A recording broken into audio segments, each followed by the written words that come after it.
இந்த 8வது மாதம் கர்த்தரை நம்புகிறவர்கள் வெட்கப்பட்டு போவதில்லை. ஆமென். எங்கள் பிதாக்கள் உம்மை நம்பி வெட்கப்பட்டு போகாமல் இருந்தார்கள். அல்லேலூயா. முற்பிதாக்களாகிய ஆபிரகாம், ஈசாக்கு, யாக்கோபை, இந்த 3 நபர்களையுமே நல்ல அநேக காரியங்களை கர்த்தரை அவர்கள் நம்பினார்கள். அல்லேலூயா. அதைத்தான் தியானித்து இருக்கிற முதலாவது எந்த சூழ்நிலையிலே கர்த்தரை நம்பினார்கள்? தனித்து விடப்பட்ட சூழ்நிலை. எல்லாம் சத்தமா சொல்லுங்க. 2வது பஞ்ச காலத்தில். ஆமென் சொல்லுங்களாமே. பஞ்சம் என்பது போன வாரம் நாம் தியானிச்சோம். ஆகார பஞ்சம், தண்ணீர் ஜலத்தினால் உண்டாகிற பஞ்சம். ஆனால் அதை விட மோசமான பஞ்சம் எது? கர்த்தருடைய வசனம் கேட்க கிடையாத ஒரு பஞ்சம் வரப்போகுது. இதையாவது எப்படியாவது சமாளிச்சுக்கலாம், ஆனால் அது கேட்கவே முடியாத சூழ்நிலை வரப்போகுது. அதனால அதற்குள்ளே நம்ம இருதயத்தை தேவனுடைய வார்த்தையினாலே நம்ம நிரப்பி வைக்கணும். நாமே சொல்லுங்களாமே. ஸ்தோத்திரம். 3வது எப்பேற்பட்டதான சூழ்நிலைகளில் இவர்கள் இந்த முற்பிதாக்கள் கர்த்தரை நம்பினார்கள்.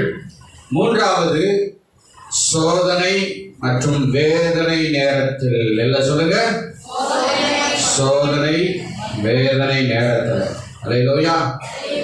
காலையில் இடமிலிருந்து எத்தனையோ சோதனைகளை கடந்துதான் ஆலயத்தை நான் வந்திருக்கிறேன் ஐயா அப்படின்னு சொல்றவங்க கையை உயர்த்த வேண்டாம். அதை வழியில மட்டும் சொல்லுங்க. அல்லேலூயா. காலையில் எழுதுலேருந்தே நான் பல சோதனையோடு தான் வந்திருக்கேன் தேவ சமூகத்தில். Praise the Lord. அல்லேலூயா. இந்த முற்பிதாக்களும் சோதனை வேதனை நேரத்தில் தான் கர்த்தரை நம்பினார்கள். அல்லேலூயா. அவருடைய நாமம் மகிமைப்படுவதாக. Price the Lord. ஸ்தோத்திர. கர்த்தர் உயர்ந்திருப்பாராக. ஆமென். ஆண்டவர் நல்லவர். ஸ்தோத்திரம். அதை இந்த செய்தியை தான் இன்னைக்கு நாம தியானிக்க போகிறோம். அல்லேலூயா. இன்னும் அடுத்த வாரம் இன்னும் ஒரு காரியம் இருக்குது. அல்லேலூயா. 4 நிலைகளிலே நம்முடைய பிதாக்கள் கர்த்தரை நம்பினார்கள், வெட்கப்பட்டு போகாதிருந்தார்கள். அல்லேலூயா.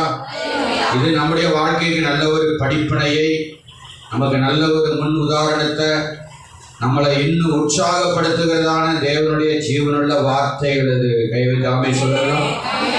Praise the Lord. தேவன் நல்லவர். அல்லேலூயா. ஸ்தோத்திரம். கர்த்தர் மகிமைப்படுவதாக. பைபிளில் சோதனை மற்றும் பரீட்சை அப்படிங்கிறதான வார்த்தைகள்லாம் சில இடங்களில் என்ன செய்கிறது வருகிறது. என்னென்ன வருது? சோதனை, பரீட்சை. சோதனை அப்படின்னு சொன்னால் ஆங்கிலத்தில் என்ன சொல்லுவாங்க? டெம்ப்ட். என்னது? டெம்ப்டட், சோதிக்கப்படுதல். அடுத்து பரீட்சை அப்படின்னு சொன்னால் டெஸ்ட்.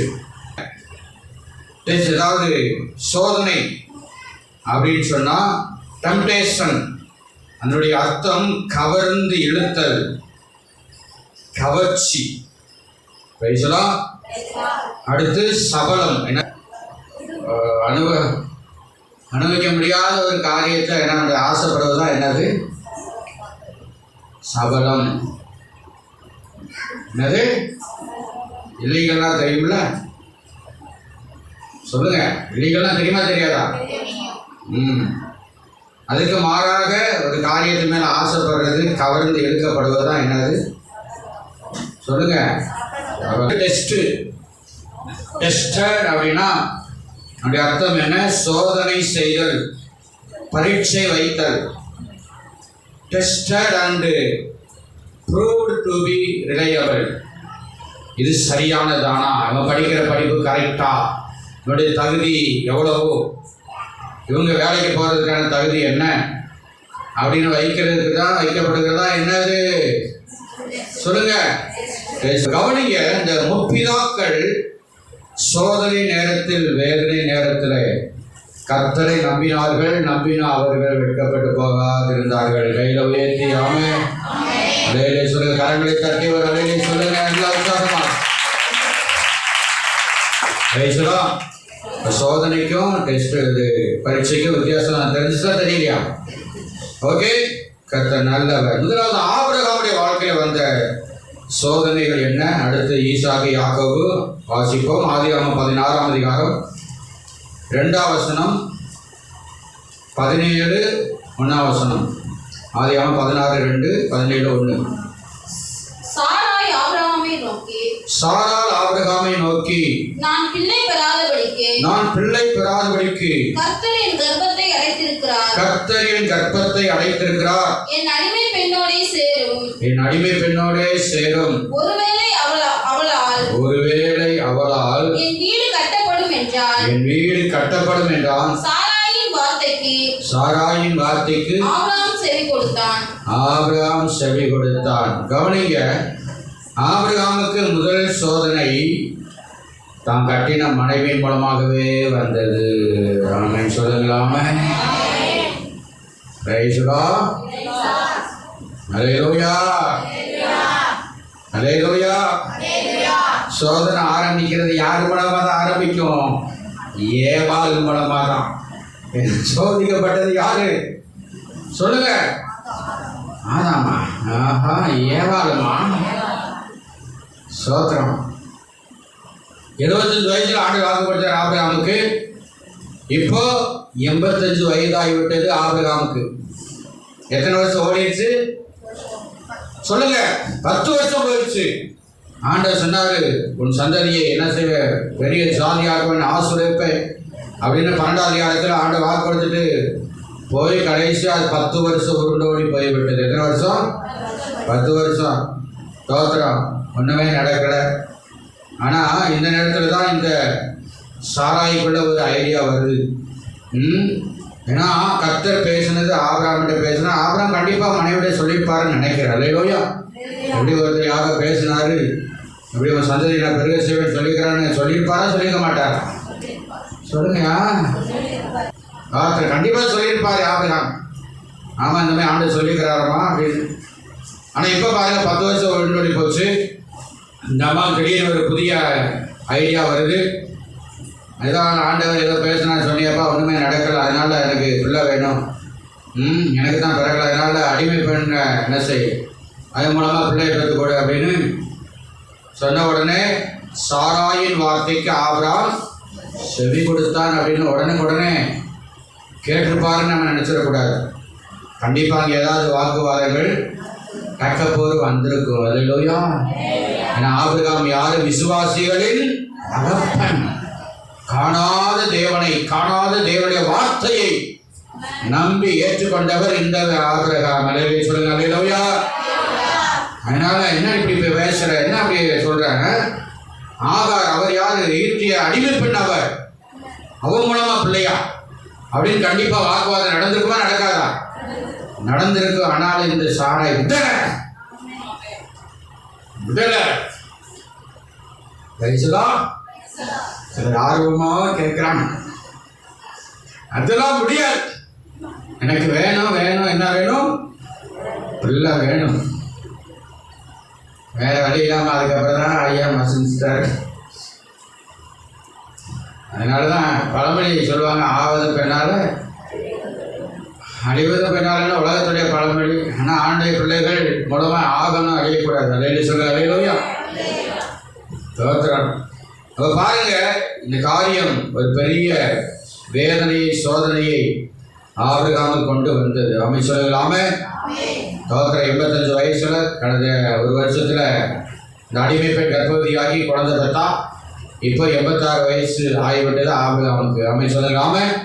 அடுத்த 17:1 ஆபிரகாம் 99 வயதான போது கர்த்தர் ஆபிரகாமுக்கு தரிசனமாகி, நான் சர்வ வல்லமையுள்ள தேவன், நீ எனக்கு முன்பாக நடந்து கொண்டு உத்தமனாயிரு. கையில தலையை சொல்லுங்க. அல்லேலூயா. இடையில ஒரு குடும்பத்து மூலமா வேதனை சோதனை வந்துச்சு. 86 வயசுல இஸ்மவேல் பிறந்தான். 86லேருந்து 99 வயசு வரைக்கும் கிட்டத்தட்ட 13 வருஷம் கர்த்தருக்கு ஆபிரகாமுக்கு எந்த தொடர்புமே கிடையாது. ஆண்டவர் சைலண்ட் ஆயிட்டாரு. நம்முடைய ஆண்டவர் அவர் ஜென்டில் காட். ஆமென். ஜென்டிலா என்ன செய்வார்? ட்ரீட் பண்ணுவார். அல்லேலூயா. அல்லேலூயா. அடிப்பார், ஆனால் அது நோகாதபடிக்கு. அடிச்சாலும் வடிச்சாலும் இதை காயங்களை ஆற்றுகிற தேவன் தான். அவர் 13 வருஷமா ஆபிரகாமோட கர்த்தர் பேசவே இல்லை. ஏன்னா நான் சொல்ற வார்த்தையை விட்டுவிட்டு பொண்டாட்டி பேச்சை கேட்டு என்ன பண்ணிட்டேன், ஆபிரகாமு இப்படி மோசம் போயிட்டானே, இப்படி என்ன பண்ணிட்டான், என் வார்த்தைக்கு மதிப்பு கூடாம போயிட்டான்னு சொல்லி ஆண்டவர் ரொம்ப வேதனைப்பட்டு ஆண்டவர் அமைதியாகிவிட்டார். 13 வருஷம் கடந்து போச்சு. இன்னும் ஆபிரகாமுக்கு 99 ஆகி போச்சு. இன்னும் 1 வருஷம் தான் இருக்கு. செஞ்சுரி அடிக்கிறதுக்கு 100 வயசு ஆக போகுதுன்னு கர்த்தர் மறுபடியுமா 75 வயசுல சொன்ன அந்த வார்த்தையை அவர் மனம் இறங்கி 2வது திரும்ப 99 அவர் பேசினாருங்க. அல்லேலூயா. இதுதாங்க நம்ம தேவாதி தேவனுடைய அன்பு. கை வைத்த ஆமென் சொல்லுங்க. அல்லேலூயா.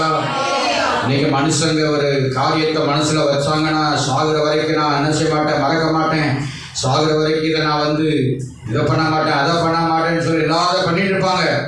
நம்முடைய தேவன் அப்படி இருக்கிற தேவன் அல்லவே கிடையாது. ஆமென் சொல்லலாம. அதனாலதான் ஆண்டவர் வேற, மனுஷன் வேற. எனக்கு முன்பாக நான் சர்வ வல்லமையுள்ள தேவன். என்னால முடியாத காரியம் எதுவும் கிடையாது. நான் சொன்ன வார்த்தையை நீ எவ்வளவு நாள் கேட்டு அதை விசுவாசத்தோட இருக்கிற, நம்பிக்கையோட இருக்கிற அப்படிங்கிற டெஸ்ட் ஆண்டவர் வச்சிருக்கிறார். அதில் ஒரு பெயிலாட்டாரு ஆமென் சொல்லலாம. அதனால நீ எனக்கு முன்பாக நீ என்ன செய்ய நடந்து கொண்டு உத்தமனாயிரு என்று சொன்னார். இதனுடைய தாக்கம் ஸ்தோத்திரம். இதனால எவ்வளவு வேதனைகள் வந்தது. ஆமென் சொல்லலாம. அதுக்கப்புறம் ஆபிரகாம் 100 வயசுல ஆண்டவர் ஈசாக்கு கொடுத்தாரு. இஸ்மவேல் வளர்ந்து வருகிறான், ஈசாக்கு வளர்ந்து வருகிறான். ஒருத்தருக்கு அடிச்சுக்கிறாங்க, பேசுறது, சண்டை வருது, பிரச்சனை வருது. ஆதியாகமம் 21ஆம் அதிகாரத்தில் வரும் பொழுது மறுபடியும் அந்த பிரச்சனை கண்டினியூ ஆகுது. ஆமென் சொல்லுங்களாமே.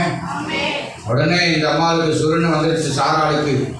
உன்னுடைய அவ என்ன சொல்றா பாருங்க, 21ஆம் அதிகாரத்தில் இந்த சாராள் செஞ்ச காரியம் தோத்திரம். அவர் சொல்லும் பொழுது இப்படி என்ன செய்ய, அந்த அடிமை பெண்ணுடைய மகன் 10வது வாசம் 9 பின்பு எகிப்து தேசத்தாகிய ஆகார் குமாரன் பரியாசம் பண்ணுகிறதை சாராள் கண்டு நோக்கி இந்த அடிமை பெண்ணையும் அவள் மகனையும் புறம்பே தள்ளும். இந்த அடிமை பெண்ணின் மகன் என் குமாரனாகிய ஈசாக்கோடே சுதந்திரவாளியாய் இருப்பதில்லை என்றான். ஹல்லேலூயா. ஸ்தோத்திரம். பாருங்க, இதை குறித்து இந்த ஆபிரகாமுக்கு ரொம்ப துக்கம், ரொம்ப வேதனையோட இருந்தார்.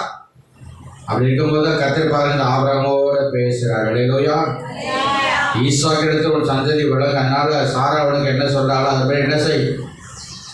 ஆண்டவர் சில நேரங்கள்ல அவர் சர்வ ஞானிங்க. அல்லேலூயா.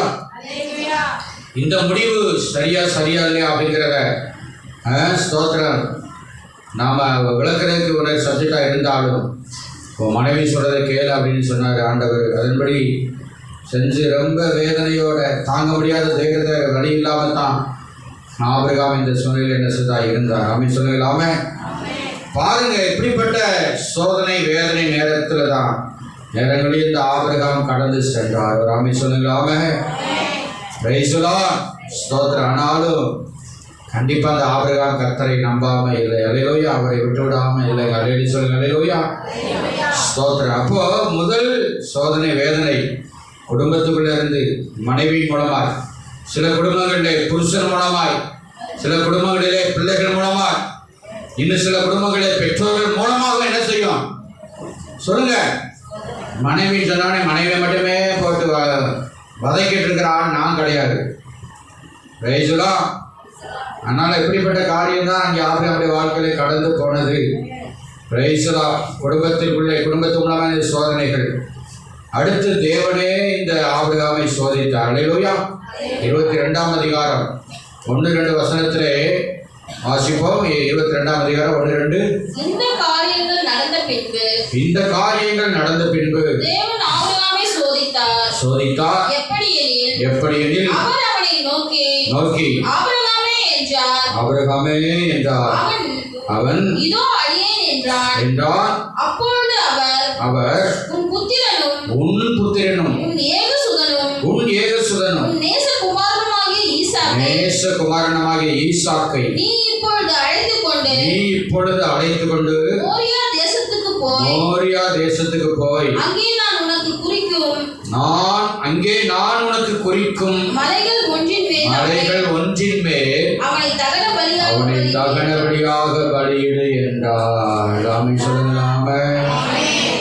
எல்லாமே சொல்லுங்க. இப்பதாங்க ஆபிரகாமுக்கு டெஸ்ட், குடும்பத்தின் மூலமாய் டெம்டேஷன். ஆமென். அவருக்கு பயங்கரமான சோதனைகள் வந்தது. இங்க ஆண்டவர் என்னவரை டெஸ்ட் பண்றாரு.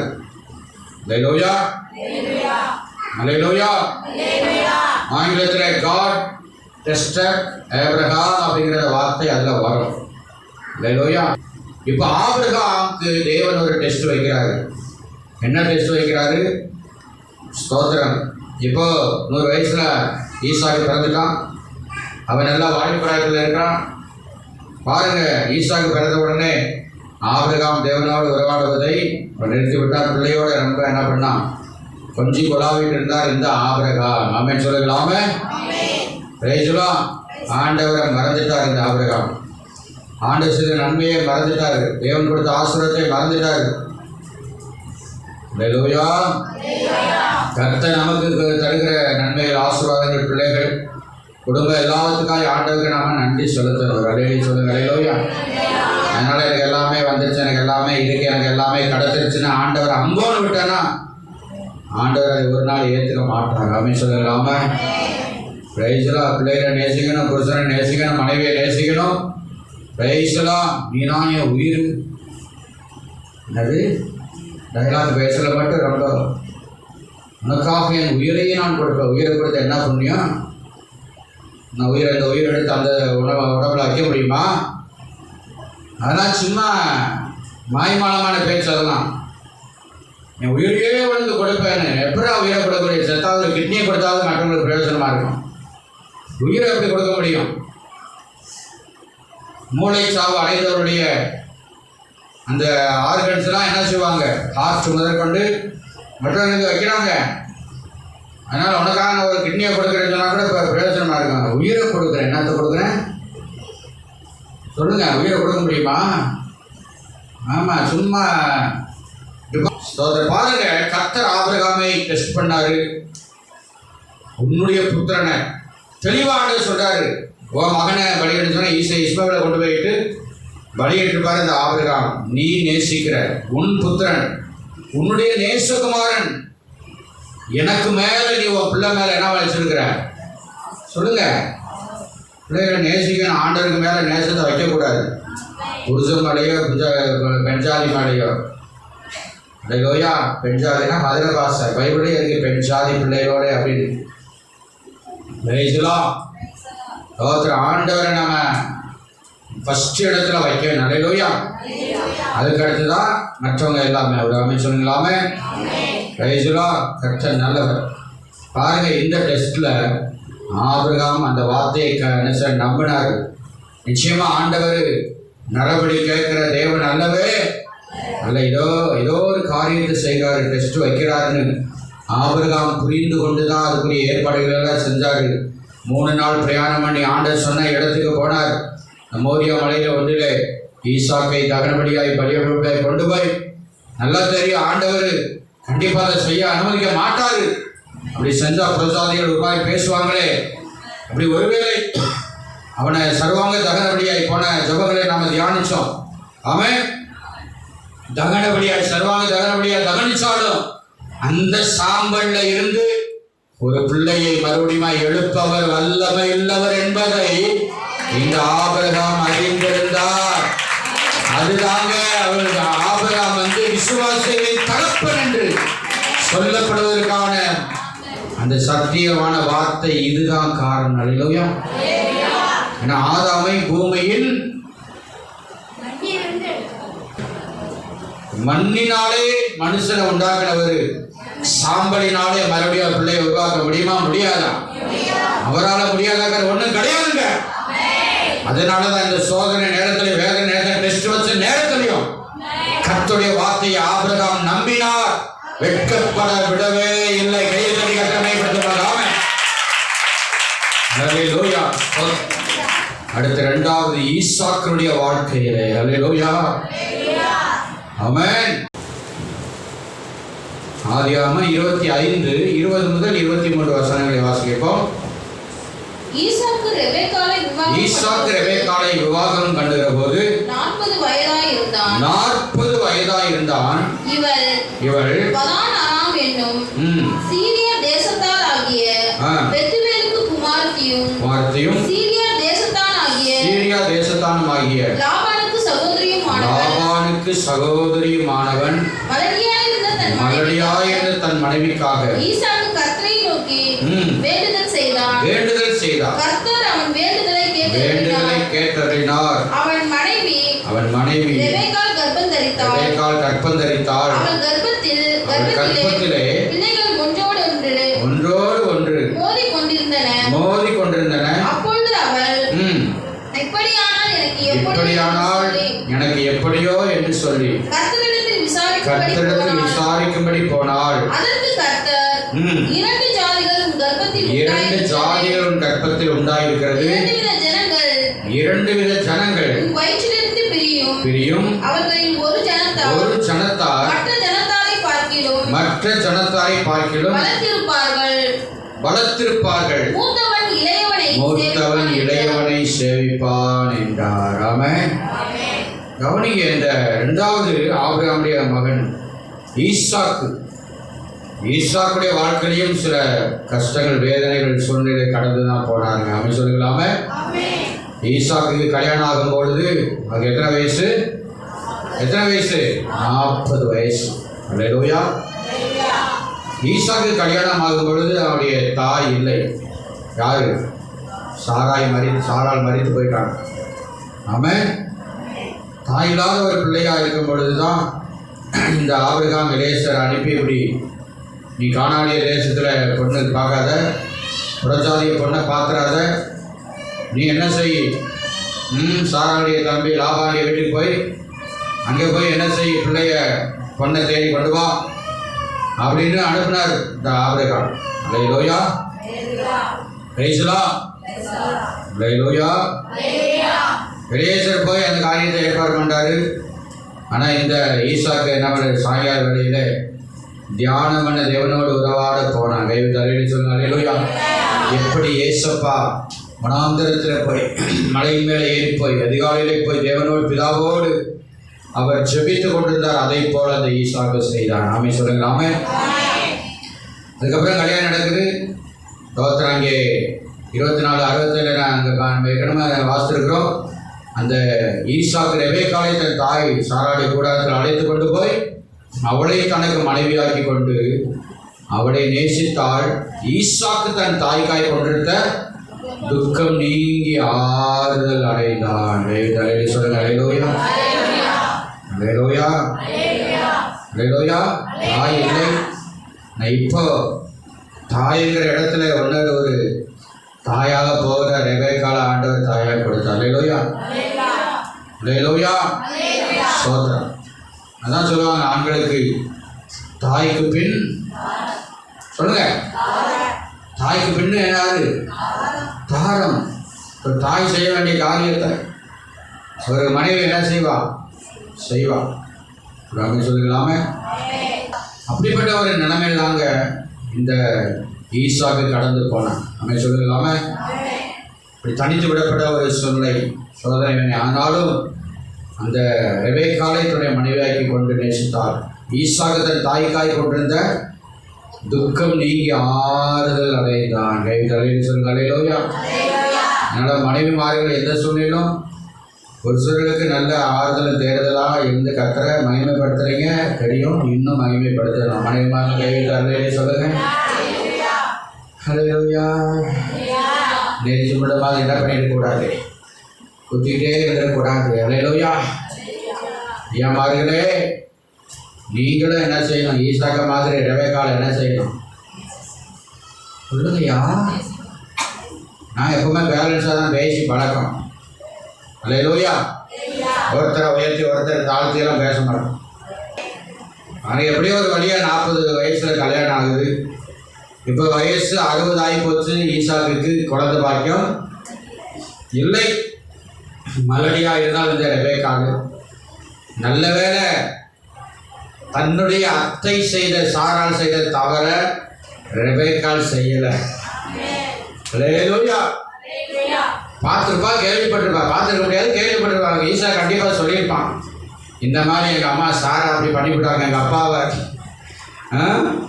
அடிமை பண்ண கல்யாணம் பண்ணி வச்சு அவன் ஒரு உள்ள பிறந்தது பெரிய லொல்லா போச்சு அப்படி கண்டிப்பாக ஈசாக்கு சொல்லியிருப்பான். ஹல்லேலூயா. எப்பா சாமி அப்படி வேண்டாம், இருக்கட்டும். எப்படிப்பட்ட ஒரு சோதனை காலகட்டத்தில் தான் ஈசாக்கும் கடந்து போனார். அமை சொல்லலாமே. ஒருத்தர் அடுத்து ஈசாக்கு இயேசுக்கு அடையாளமாக இருக்கனால அப்படி அந்த மாதிரிலாம் என்ன ஸ்டெப்னிங்கெல்லாம் அங்கே வரவும் முடியாது. ஹல்லேலூயா. ஏன்னா இயேசுக்கு அடையாளமே சொல்லப்படுகிற இந்த ஈசாக்கு ராமே சொல்லலாமே. பாருங்க, இப்படிப்பட்ட ஒரு கஷ்டமான சூழ்நிலையில தான் ஒரு கல்யாணமாகி எத்தனை வருஷம் ஆகுது? 20 வருஷம் ஆகிவிட்டது. பேசலாம். இந்த சூழ்நிலை தான் பாருங்க, அப்படிப்பட்ட ஒரு வேதனையான சோதனையான நேரத்தில் தான் இந்த ஈசாக்கு என்ன பண்ணாரா, மலடியா இருந்த தன் மனைவிக்காக ஈசாக்கு கர்த்தரை நோக்கி வேண்டுதல் செய்தார். ஹல்லேலூயா. கர்த்தர் அவன் வேண்டுதலை கேட்டறினார். அவன் மனைவி ரெபேக்காள் கர்ப்பந்தரித்தாள். கைகளை தடி கர்த்தரை சோதரம் பண்ணுங்க. ஹல்லேலூயா. என்ன எதை குறிக்கிறதுங்க? புருஷமார்களே, மனைவிமார்களே, எந்த சூழ்நிலையில எந்த தேவையா இருந்தாலும் எந்த பிரச்சனையா இருந்தாலும் புருஷன் மனைவிக்காக ஜெபம் பண்ணணும், மனைவி புருஷனுக்காக என்ன செய்யணும் சொல்லுங்க?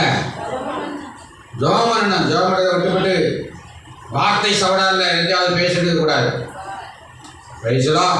இன்னைக்கு நிறைய பேர் வார்த்தை யுத்தங்கள் தான் நடக்குது வீடுகளில். ஒரு பிரச்சனை, ஒரு சோதனை, ஒரு குறைவு, ஒரு காரியம் இருக்கும் பொழுது வார்த்தை யுத்தம், கத்தி என்று ரத்தம் என்று யுத்தம் என்று வருகிறது அப்படின்னு யார் பாண்டது? நாமக்கல் ராமலிங்க. பரவாயில்ல, தமிழ் டீச்சர் கரெக்டாக சொன்னாங்க. ஹல்லேலூயா. பாரதியார் சொல்லியாத சரி, பாரதியார் சொல்லிப்பாங்க நினைச்சேன் நான். சரி, எப்படியோ. ஹல்லேலூயா. கத்தி என்று ரத்தம் என்று யுத்தம் என்று வருகிறது. எனக்கு கத்தி எடுக்கிறது கிடையாது, கடப்பாறை எடுக்கிறது கிடையாது. வார்த்தை என்கிற நாக்கி இருக்கிற ஆயுதம் இருக்குது. அதை வச்சு தான் நீங்கள் நிறையா போராடி கிடக்குது. அதையெல்லாம் குறைங்க இயேசுவின் நாமத்தினால. ஆமென். ஆணோ பெண்ணோ புருஷனோ மனைவியோ பிள்ளைகளோ பெற்றோர்களோ யாரா இருந்தாலும் சரி, ஆமென், இப்படி சோதனை வேதனை வரும் பொழுது ஜெபம் பண்ணுங்க. ஹல்லேலூயா. இப்படிப்பட்ட சூழ்நிலை தான் பாருங்க. இந்த ஈசாக்கு இந்த பிரச்சனையோட கடன் செல்ல பொழுது பிள்ளை இல்லாத பிரச்சனை. ஆமென். அடுத்து 2 பேரும் பிறந்தாங்க, ஏசா யாக்கோபு. நம்ம எல்லாத்துக்கும் தெரியும். கடைசியில் அண்ணன் தம்பிக்குள்ளதான பிரச்சனை. ஆமென். 28 அதிகாரத்தில் வரும் பொழுது இந்த அண்ணனுக்கு தம்பிக்குள்ள பிரச்சனை இந்த ஈசாக்கு ரொம்ப பெரிய ஒரு வேதனையை கொண்டு வந்தது. ஆமென் சொல்லுங்கள். ஆமென். என்னடா 2 பிள்ளை ஒரே தாண்டி வயிற்றில் 2 பிள்ளை பிறந்துச்சு, ஆனால் இப்படிப்பட்ட வேதனையாக இருக்கிறேன்னு சொல்லிட்டு பிரைஸ்லா அப்படிப்பட்ட ஒரு சூழ்நிலை கடந்து வந்தார். ஆமென் சொல்லுங்கள். ஆமென். பிரைஸ்லா. அப்போ இந்த ஈசாக்கு பாருங்க, 2 பிள்ளைகளை பற்றி ஏசா யாக்கோபு. இதில் யாக்கோபு தகப்பனுடைய வார்த்தையை கேட்டு அவன் இருந்தான். ஏசா தேவ வார்த்தை என்ன சொல்ல, அப்பாவுடைய வார்த்தையை கேட்காம அவன் வேறொரு சந்ததியாக போய்விட்டான். ஏதோமியருக்கு தகப்பனா ஏசா போயிட்டான், புறஜாதியனா மாறி போயிட்டான். அப்போ இந்த தகப்பனுடைய உள்ள எவ்வளோ வேதனை பட்டிருக்கோம். ஒரு அம்மை சொல்லுங்களாமே. ரைசுலாம். அதே போலதாங்க ஏசப்பாவோ யூதர்களுக்கும் புறஜாதிகளுக்கும் நடுநிலையாய் என்று அவர்களை இருதரத்தாரை அவர் ஒன்றாக்கி கொண்டிருக்கிறார். சொல்லுங்க. அல்லேலூயா. எபேசியர் 2ஆம் அதிகாரம் 13-14 வசனத்தில் கூட வாசி கேட்போம். எபேசியர் 2ஆம் அதிகாரம் 13-14. முன்னே தூரமாய் இருந்த நீங்கள் இப்பொழுது கிறிஸ்து இயேசுவுக்குள் சமீபமானீர்கள். எப்படி எனில் அவரே நம்முடைய சமாதான காரணராகி இரு திறத்தாரையும் ஒன்றாக்கி பகையாக நின்ற பிரிவினையாகிய நடு சுவரை தேவன் தகர்த்தார். ஏசப்பா. கைகள் கட்டி கர்த்தரை மகிமைப்படுத்துங்க. எல்லா கையை கட்டி. அல்லேலூயா. ஈசாக்குக்கு அந்த பிரச்சனை, பிள்ளை இல்லாத பிரச்சனை. இங்கே 2 பிள்ளை பிறந்துச்சு, அதில் ஒருத்தன் ஆண்டவரை விட்டு விலகி போயிட்டான், துன்மார்க்கமாக போயிட்டான். ஏசா தனக்கு இஷ்டமான மனைவிகளை சேர்த்துக்கிட்டு கல்யாணம் விட்டு ஓடி போயிட்டான், யெகோவா தேவனை ஆராதிக்காமல் போயிட்டான். ஆனால் யாக்கோபு தான் தகப்பனுடைய வார்த்தையை கேட்டு அப்படியே மாமா வீட்டுக்கு போனான். அல்லேலூயா. அப்படியே அம்மாவுடைய அண்ணன் லாபாவுடைய வீட்டுக்கு போனான். அல்லேலூயா. கீழ்ப்படிஞ்சு. இதே போல தான் இன்றைக்கும் உலகம் முழுவதும் அந்த பிரச்சனை இருக்குது. கிறிஸ்தவர்கள் கிறிஸ்தவர் அல்லாதவருடைய பிரச்சனை. ஆமென் சொல்லுங்களாமே. இது இந்த வேறுபாடுகள் பிரிவினைகள் இருக்குதா இல்லையா சொல்லுங்க. இந்தியாவில் இருக்க உலகம் முழுக்க என்ன செய்யுது? இருக்குது. இந்த பிரச்சனைக்காக தான் இயேசு சிலுவையிலே ரத்தத்தை சிந்தி இந்த இரு கரத்தாலே ஆண்டவர் ஒன்றாக்கி கொண்டு இருக்கிறார். அலையிலே சொல்லுங்க. அல்லேலூயா, அல்லேலூயா. அப்படிப்பட்ட நிலைமையில தான் நம்ம இன்னைக்கு சபையில் இருக்கிற அநேகர் நம்ம 2 திறத்தால தான் இருந்திருக்கலாம். ஆனால் இன்றைக்கு அவருடைய ரத்தத்தினாலே கர்த்தர் நம்மளை ஒன்றாக்கி வச்சிருக்கிறாங்க. அலையிலே சொல்லுங்க. அல்லேலூயா. இப்போ ஈசாக்குடைய வாழ்க்கையில பிள்ளைகள் இல்லாத பிரச்சனை, அடுத்து பிள்ளைகள் பிறந்தாலும் வேறுபட ஒரு பிரச்சனையோட கடந்து போனாருங்க.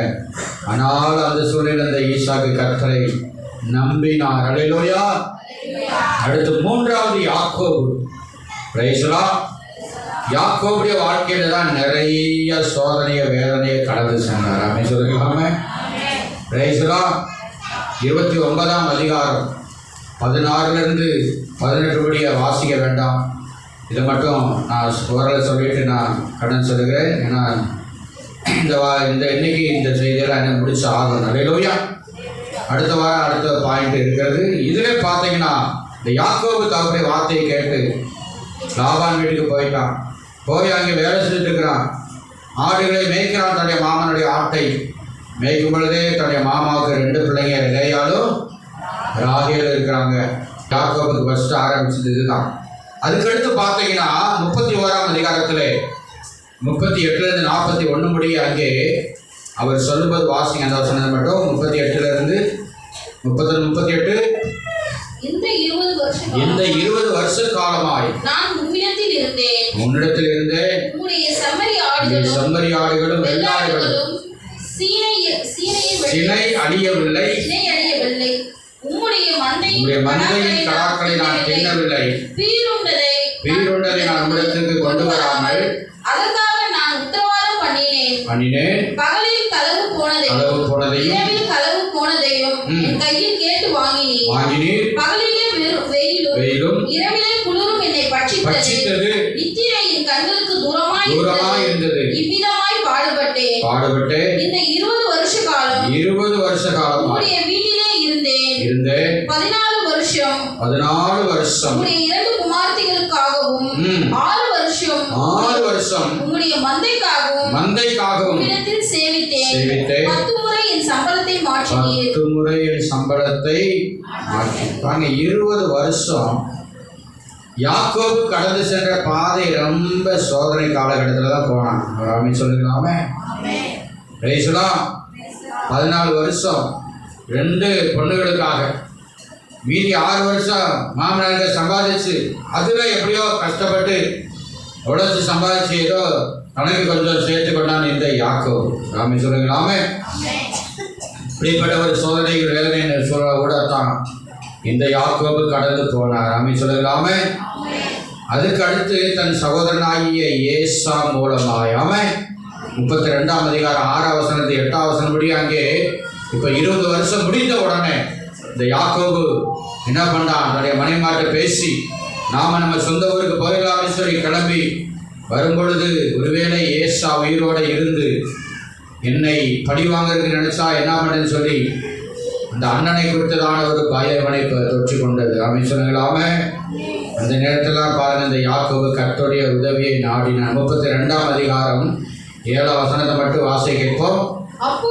அப்பொழுது யாக்கோபு மிகவும் பயந்து வியாகுலப்பட்டு ஜனங்களையும் ஆடு மாடுகளையும் ஒட்டகங்களையும் பிரித்து ஒரு பகுதியிலே விழுந்து அதை முறியடித்தாலும் தப்பித்துக் கொள்ள இடம் உண்டு என்றான். எல்லாரும் சொல்லலாமே. பாருங்க, 20 வருஷம் அவன் உழைச்சு சம்பாதிச்சு இப்போ மிகவும் பயந்தான், வியாகுலப்பட்டான். வேதனைப்பட்டான், சஞ்சலப்பட்டான், துக்கப்பட்டான், துயரப்பட்டான். நாம சொல்லலாமே. ஆனாலும் கர்த்தர் மேல அவனுக்கு ஒரு நம்பிக்கை இருந்துச்சு. அல்லேலூயா. 28ஆம் அதிகாரத்தை கர்த்தர் என்னை சந்தித்தார், எனக்கு வாக்குத்தத்தத்தை கொடுத்தார், நான் உனக்கு சொன்னதை செய்யும் அளவும் நான் உன்னை கைவிடுவது இல்லை, திரும்பவும் நான் உன்னை இந்த தேசத்துக்கு கொண்டு வருவேன்ங்கிற வார்த்தை கண்டிப்பா அந்த யாக்கோபுக்குள்ள உள்ளத்துல கிரியை செய்திருக்க. கைகளை தட்டி கர்த்தரை மகிமைப்படுத்துங்க. அல்லேலூயா. ஆமென். இப்படி காரியங்கள் நடந்த பிறகுதான் அங்கே இரவு நேரத்தில் ஆண்டவரோட போராடி ஜெபித்தான் இந்த யாக்கோபு. சொல்லுங்க. அல்லேலூயா. தேவனோட போராட விசுவாச போராட்டம் நடக்கிறது. அல்லேலூயா. அருமையான தேவனுடைய பிள்ளைகளை, இன்னைக்கு நம்முடைய வாழ்க்கையில இப்படிப்பட்டதான எல்லா பல சூழ்நிலைகள், பல சோதனைகளை, பல வேதனைகளை நாம் கடந்துதான் போக வேண்டிய நிலைமையிலே நாம இருக்கிறோம். ஆமென் சொல்லலாமே. Price the Lord. இப்படி குடும்பத்துல மனைவி, கணவன், பிள்ளைகள், பெற்றோர்கள், உடன்பிறப்புகள், சொந்த பந்தம், எல்லா காரியத்திலும், எல்லா நிலைகளிலும், எல்லாத்திலையும் சோதனை இல்லாத ஜீவியம் கிடையாது. வேதனை இல்லாத சூழ்நிலை இல்லை, பரீட்சை இல்லாத சூழ்நிலைகள் கிடையாது. சில நேரங்களில் கர்த்தரே நமக்கு சில டெஸ்ட் வைப்பார். அப்படின்னு சொல்லலாமே. சில நேரங்களில் மற்றவங்க மூலமாய் கர்த்தர் உங்களுக்கு நல்ல டெஸ்ட் வைப்பாரு, உங்களை ஆண்டவர் உருவாக்குறதுக்காக. ராமே சொல்லலாமே. அதுல நாம கர்த்தருடைய வார்த்தையை நம்ம உறுதியாய் நம்பிட்டே இருக்கணும். இந்த வார்த்தையை நம்புறவங்க மட்டும் வளர்த்த உயர்த்தி ஒரு ஆமே சொல்ல.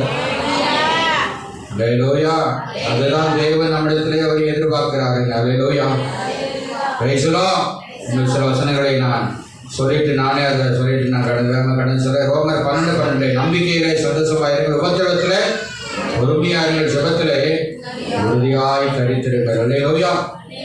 1 கொரிந்தியர் 10ஆம் அதிகாரம் 12-13 வசனத்தில் சொல்றாரு, ஸ்தோத்திரம், சோதனையை தாங்கக்கூடிய பலத்தை, தப்புவித்துக் கொள்ளக்கூடிய பலத்தை ஆண்டவர் கொடுக்கவர் வல்லவராக இருக்கிறார்.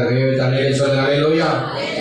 சோதனை சகிக்கிற மனுஷன் பாக்கியவான், அவன் உத்தமன் உலகின பின்பே அவனுக்கு நான் ஏற்படுத்தின நித்திய ஜீவ கிரீடத்தை பெறுவான் என்று சொல்லப்படுகிறது.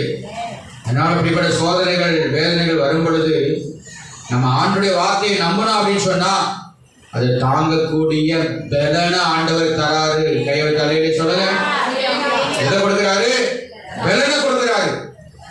அடுத்த அந்த சோதனைகளை தப்பித்துக் கொள்ள ஒரு வழியையே ஆண்டவர் காட்டுவாரு. அந்த வழியை நாம உறுதியாக படிச்சுக்கணும். நாம சொல்லலாமே. அடுத்து 1 தீமோத்தேயுவிலே பவுல் தீமோத்தேயு சொல்லும் பொழுது 6:11-12 விசுவாசத்துடைய நல்ல போராட்டத்தை நம்ம போராடணும். அவராமே சொல்லுங்களாமே. யாக்கோபு அப்படித்தான் ஆண்டவர்கிட்ட போராடி ஜெபித்தான். அல்லேலூயா. அதற்காகவே நாம அழைக்கப்பட்டிருக்கிறோம். சொல்லுங்க. அல்லேலூயா. நாம் சுதிர போராட்டம் அல்ல, விசுவாசத்துடைய நல்ல போராட்டம். 2 தீமோத்தேயுவிலே அவர் பவுல் சொல்லும் பொழுது நல்ல போராட்டத்தை போராடினே, ஓட்டத்தை முடித்து விசுவாசத்தை காத்து. 2 கொரிந்தியர் 1ஆம் அதிகாரம் 9-10. அல்லேலூயா. ஸ்தோத்திரம். நாங்கள் எங்கள் மேல் நம்பிக்கையாயிராமல் மரித்தோரை எழுப்புகிற தேவன் மேல் நம்பிக்கையாய் இருக்கத்தக்கதாக மரணம் வரும் என்று நாங்கள் நிச்சயித்திருந்தோம். அப்படிப்பட்ட மரணத்தினின்றும் அவர் எங்களை தப்புவித்தார். இப்பொழுதும் தப்புவிக்கிறார், இன்னும் தப்புவிப்பார் என்று அவரை நம்பி இருக்கிறோம். கையை வைத்து சத்தமா சொல்லலாமா? அல்லேலூயா. Praise the Lord. சொல்ற வசனத்தை நீங்க மறுபடியும் ரிப்பீட் பண்ணுங்களேன்.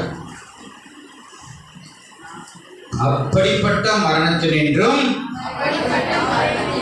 அவர் எங்களை தப்புவித்தார், இப்பொழுதும் தப்புவிக்கிறார், இன்னும் தப்புவிப்பார் என்று அவரை நம்பி இருக்கிறோம். சொல்லுங்க. மேல கையை சொல்லுங்க. அவரை கையை தூக்க எல்லாரும் மேல பார்த்து அவரை சத்தமா அவரை ஆண்டவரை பிதாக்கள் வெட்கப்பட்டு போகாதிருந்தார்கள். கைகளை தட்டி கத்தரையாம தேவ சபையே, தேவ பிள்ளையே, எப்பேற்பட்ட சோதனையில் நீங்க குடும்பத்திலேயோ, எந்த இடத்துலையோ, வேலை ஸ்தலத்திலேயோ, சமுதாயத்திலேயோ, சங்கத்திலேயோ, ஏரியாவிலேயோ, சொந்த பந்தங்களையோ இப்படி சோதனை வேதனையில போறீங்களா? அப்படி வார்த்தையை மட்டும் மறந்துடாதீங்க. கர்த்தரை உறுதியாக நம்புங்க. அல்லேலூயா. இந்த வார்த்தைக்கு அன்பான தெய்வ பிள்ளை, நீங்கள் யாரா இருந்தாலும் சரி, தேவனுடைய வார்த்தையை உறுதியாக நம்புங்க. அவர் உங்களை எந்த சோதனைகள், எப்பேற்பட்ட சோதனைகள் வேதனைகள் வந்தாலும் கர்த்தர் உங்களை கைவிட மாட்டார், வெட்கப்பட்டு போகவே விட மாட்டார். அல்லேலூயா. இந்த வார்த்தையின்படி கர்த்தாதி கர்த்தர் தேவாதி தேவன் தாமே ஒவ்வொருவரையும் ஆசீர்வதித்து வழி நடத்துவராக. ஆமென். God bless you. Praise God. எல்லாருடைய கண்களை போடுவோமா?